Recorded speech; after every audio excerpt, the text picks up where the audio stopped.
completed a new album which should be out on their own label soon. Of course, it is entirely possible that that news means absolutely nothing to you, because Crass could really be described as the only true underground band at the moment on the British scene. They sell records in quantities that any major label would be more than satisfied with. For instance, their LP, Stations of the Crass, a double album at £3, has now sold over 60,000 copies in this country. That's an £180,000 worth of business at retail level. But they managed to do this without using any of the normal advertising and promotional outlets and the hype and all that stuff. They've got their own label entirely distributed by the independent Rough Trade organisation, which works well enough to place 6 of their singles in the present independent top 50. They very, very rarely give interviews, and then invariably only to fanzines. However, 2 founder members, singer Steve Ignorant and drummer-producer Penny Rimbaud, did agree to talk to Rock On, as you'll hear after this, which is an excerpt from The Gas Man Cometh, which is a track that you'll find on their album, Stations of the Crass. Gasman Cometh from Crass's album The Stations of the Crass, which was out in late 79. An example of the old Crass, you might say, a style that's changed very much, as you'll hear very soon on their new album. I think one of the extraordinary things about Crass is that you are probably the band that matters most in the whole world to 60 or 70,000 people, perhaps more than that. And then the majority of even the rock public, the people who are really interested in the music, know very little about you. What's the ideas behind it? Well, I mean, they're just extensions of the way we live. Some of us have lived together for upwards to 15 years, and during that time we've tried to find ways to sort of expand on sort of normal relationships, you know, with each other and sort of with the world around us. During that time we've tried to go out into the world around us to sort of express some of the things that we've found out in our own lives. And the band's basically an extension of that. That's what it grew from. Yeah. Does it? It actually goes back to the hippie era, in effect, does it? Well, I mean, I sort of hedge away from that sort of label, just as I think that we hedge away a bit from the punk label. But yes, of course it does. I mean, the origins of the house were maybe pre-hippie. We were inspired by just the ideas of offering people facility and space to think and be. And that's what it still operates on. We're not strictly a commune in the sort of commune sense of the word. We live communally, but we very much sort of believe in the concept of the individual and the operation and the rights of the individual. But as a group of people, you evolved into being a band about 78, I think, didn't you? 77. 77, wasn't it? Yeah. Now, is that something to do with you, Steve? I mean, one of the obvious extraordinary things about Crass is sitting in front of me, which is that 2 of the founding members are, I don't know, 20 years apart in age, which is a most unusual thing in a group, isn't it? Well, I wouldn't say it was me that really started it. I mean, it was just a coming together of ideas, really. I mean, I just sort of mentioned that I was thinking of starting a band, and it was just sort of grew from there. I mean, it was just for me, it was a time of, like, real depression, when I was, like, absolutely sickened by everything that was going on. And when I saw that other people were actually being able to say something in a way that they wanted to, you know, just picking up a guitar and thrashing it around, and I figured that's what I wanted to do, and do it better. Or not necessarily do it better, but do it just as well. Steve had been coming to the house for, maybe 5-6 years prior to the time we started the band.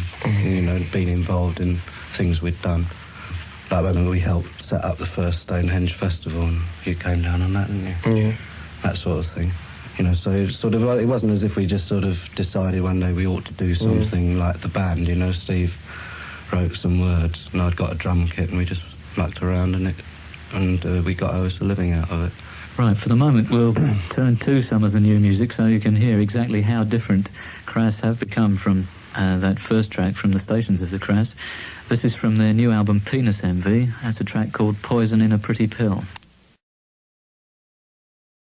In a Pretty Pill from Crass's new album Penis Envy. Penis Envy sounds like a fairly indicative and thematic title. Poison in a Pretty Pill. What's the poison? Who's being poisoned? What's it all about? That particular song, you know, without sort of analysing it out of existence, was basically about the sort of horror felt by the woman who wrote it, about, well, male and female roles. I mean, it's got some very sensitive bits about how a woman relates to a man's world of war and blood and barbarism. There's bits about blood-red poppies in the fields and how the blood-red poppy must feel being in the field, you know, a form of sort of poetry on the subject of war. Most of the record, all the record, expresses a woman's view. I don't think that's exclusive. Obviously, it isn't exclusively a woman's view of things, because all of the rest of the band are men. But it is broadly a feminist statement. The whole record represents a feminist statement. The title of the record, Penis Envy, is the misuse of one of Freud's more absurd theories, that women generally suffered from penis envy. In other words, wanted to get either penises or a pair of trousers. I mean, there's an awful lot of his writings about girls liking little dolls because really they're penises and all that sort of rubbish. I think the whole record is trying to deal with role-playing, and the fact that it is all Eve, and in fact Joy sings one of the tracks, but it's Eve and Joy, all women singing on the record, is a statement in itself from us. I mean, we're traditionally, or were at first, seen as an all-male boot band, and this record certainly puts that straight, you know, that our sensitivities are much wider than just that element. Is that part of the reason you're not singing on this, Steve?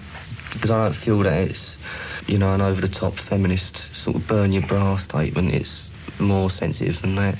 And I think not only does it let in females into what we're doing, but it lets males in as well. Tremendous switch of image, isn't it? Bands just don't change from a male to a female voice like that. And you have. Well, how do you think your listeners will cope with that? Well, in the same way they did with Asylum, because the Feeding came out without any...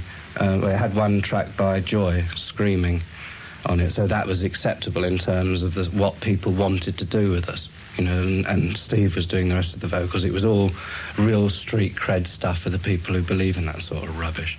So the next record we brought out didn't have your archetypal Cockney voice, and it didn't have your archetypal screaming guitars. You know, it had a bit of St Paul's Choir that we nicked off the radio on it, and it had Eve's, it had Eve's voice, which certainly isn't a sort of Cockney scream. You know, and we thought, well, blimey, no one's going to want this thing, but we'll put it out because that's what we want to put out, and we believe it. And if people don't, you know, aren't big enough to accept it, well, that's tough.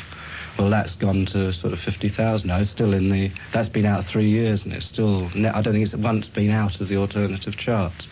It sells and it sells and it sells. And everyone said we were mad. We're trying to push ourselves, and we trust that people want to come with us, and they do want to come with us. They don't want the same old thing time and time again. You know, that's why we only put out records as infrequently as we do. We don't put out a record until we've got something to say. Right. We'll hear another track from Penis Envy now. This is Where Next Columbus. Where Next Columbus from Crass's new album. Steve, what you were describing about your starting with the band and the things that were pushing you in that direction sounded very similar to what a lot of people were feeling at that time when the punk movement had some life in it. In what way was Crass different? For me, it was just being able to say certain things which I'd never felt I'd been able to or allowed to say before. I mean, I wouldn't say that we are different from the way we set out, except that we've never gone back on our word like so many other people have. I think in a way, though, we set out almost to be the same. I mean, we thought that everyone was out there trying to do something for people. And we thought, well, God, at last, you know, there's other people, you know, who care and who are doing things for each other. And I think we really fell for that one. You know, we went out and we were sort of giving out handouts and trying to make our records cheap and trying to make gig entry cheap. And we thought everyone was doing it. And I mean, it's sort of only dawned on us recently, you know, that everyone wasn't doing that. Everyone else was just after what they could get. And now what's happened is that there is a genuine movement starting now, you know, of maybe the last year, of people who are doing that. You know, there's a lot of small bands starting now who will keep their prices down, who aren't interested in that whole system, because we've shown it is possible. I think that's why people at the beginning were really suspicious of us, because we put out our records so cheaply. You know, they thought there was a catch in it, you know, and there wasn't. It was just because we wanted to do that. How did you manage to put out those records at we nearly half the price that was standard? Basically by sort of living very simply. I mean, we don't divide the money that we make. There's 10 of us, and we live probably for around, on something like £15 each a week. That's food and heat and everything. By sort of sharing our energies, we're able to do that, and that's what we're able to keep our prices down with. I mean, we spend a day a week doing the mail, you know, and to all those people whose mail we haven't answered yet, it's coming, folks. Yeah. We'll spend a day a week printing handouts. Every day there'll be something, which, I mean, it's a full-time business for us all now, because we don't employ or bring in anyone from the outside to help us, because we think it's very important that we maintain contact with people. The most common thing is that you're labelled, oh, they're a bunch of anarchists. Are you anarchists? We talk a lot about that, and we always end up saying, well, we're people first. Broadly, we would agree with most anarchist theory. Equally well, we'd agree with most feminist or pacifist theory as well. So what is the mainstream of your thought, what you want to put across as a band, at least? I think, well, what we want to put across as people is that the world's a mess, is that it's a sort of very cruel and barbaric earth to live on. We want to say, well, we're saying no. We don't agree with what's happening to the world. We won't be ruled. We won't be governed. We won't be told what to do. It's our life. We've only got one of them. And it's our planet. We've only got one of them. And we want to reclaim it. We want to say it's ours. And the more people who individually say that, the more individual people can live. You know, it doesn't matter at all about the government. They can get on with their rule and their regulations. You know, we've got to learn to step outside of that and form our own rules and regulations for ourselves, for each individual, to themselves. And if that comes at odds with the status quo, then we must oppose the status quo, which is what we do on a lot of levels. Steve Ignorant featured there. That's the B-side of Nagasaki Nightmare, the Crass single which has been in the charts for, that is the independent charts, I must stress, for a long time. It never quite made it into the official charts for reasons we can only speculate upon. I've been talking to The Beat recently, who are a band of goodwill, I would say. They were organising a record for the anti-nukes campaign, and they approached you, I don't know if you personally, but someone from Crass anyway, to suggest that you might do a track on that, which seemed perhaps a good cause that you'd be sympathetic with, and you refused. They said on the grounds that you wouldn't play with anyone who was associated with big business as they are, because GoFeed is licensed through Arista and so on. We made a decision not to work for No Nukes music, not because we don't support what they do. We absolutely support what they do, in the same way as we supported basically what RAR was about. I mean, we've criticised RAR. Yes, very, very viciously. Yeah, we have done. On stations of the Crass. Yeah, but obviously the overall message they're putting over, we'd wholeheartedly support. The method of putting over that message we don't support at all, and the political involvement. I'm not saying that No Nukes music has got the same political involvement. You mean parties? Yeah.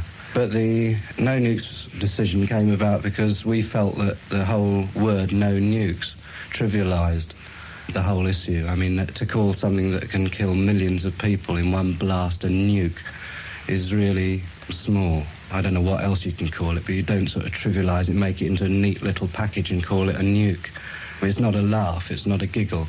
It matters to us, you know, and I think that the decision not to work directly for No Nukes music came out of that. We do a lot of work for CND.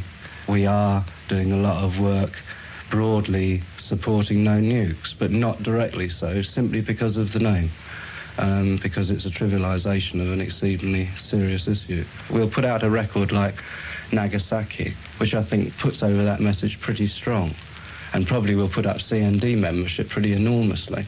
And we put out, you know, the free patch with it, which had anti-war sign on it. And it had Crass on it, and the reason it had Crass on it is if it just said anti-war, maybe, you know, the 50,000 people who buy that record wouldn't wear it.